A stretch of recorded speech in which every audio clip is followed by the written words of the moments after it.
Hello, good morning. Well, it's been an open session. You've heard the council, you've heard myself, you've heard the briefer, and I think we're at a very difficult moment. You've heard me say the two-state solution is on life support, and with a very strong push for member states to have courage, conviction, and for peace to really win over politics. We have no other message. Situation in Gaza, of course, we discussed extensively. I mean, you've heard me speak. I don't want to waste words amidst such suffering. Edie. Yes, Edie. Thank you very much, Ms. Cog.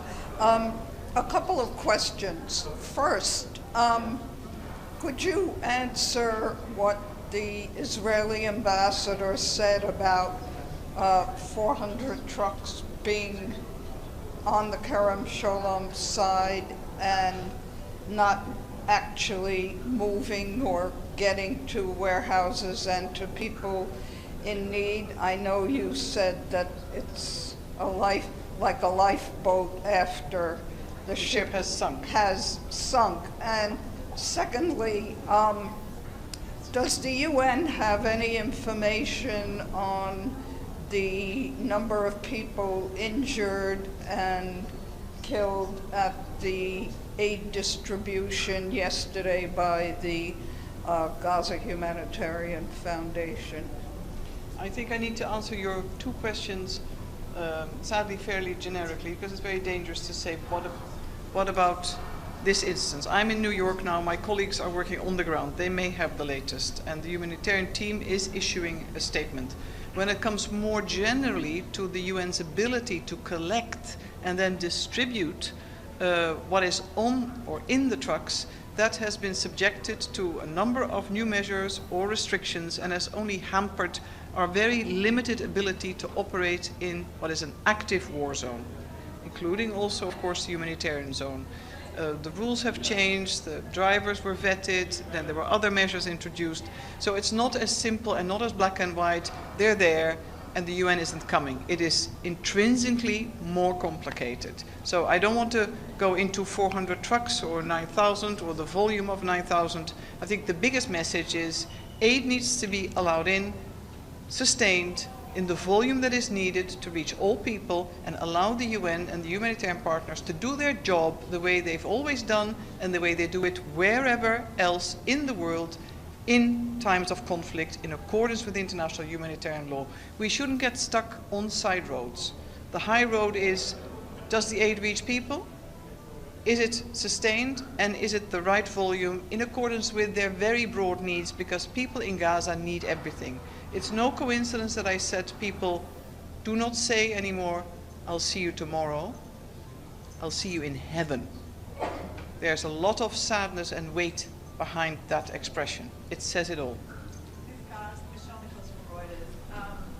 The Israeli ambassador said the two mechanisms would continue operating for the moment. Has Israel indicated at all to the UN as to whether the UN might get cut off and the only option is to go through the Gaza Humanitarian Foundation?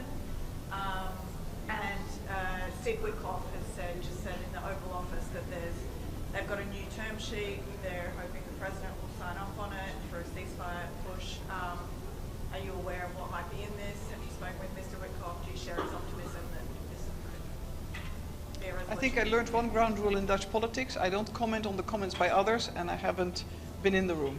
So I'm not going to do that. We'll need to wait to be informed. Our focus at the moment, of course, is on the assistance getting in. We're not negotiating.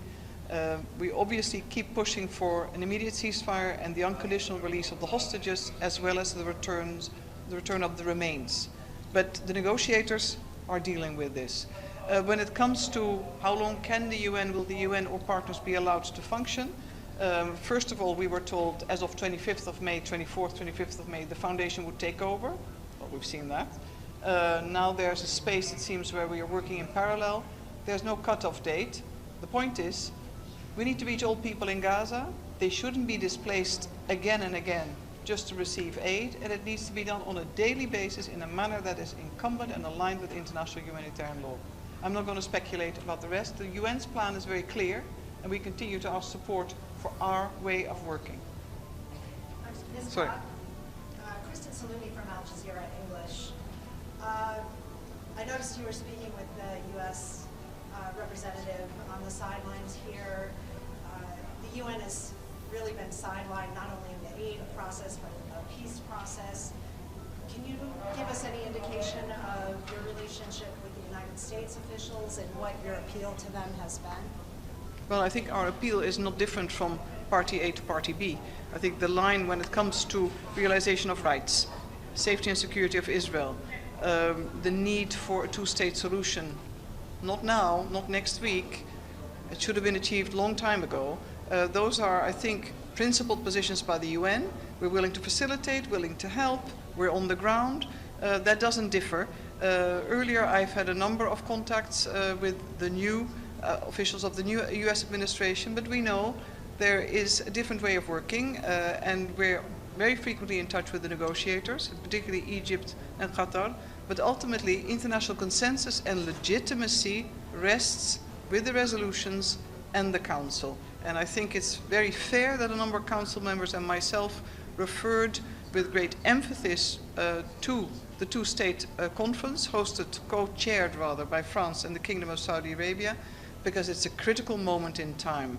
It was no coincidence that I said the two-state solutions on life support, and all measures that are taken and continue to be taken, settlements, violence, housing demolitions, all risk creating a very irreversible situation that the two-state solution is no longer truly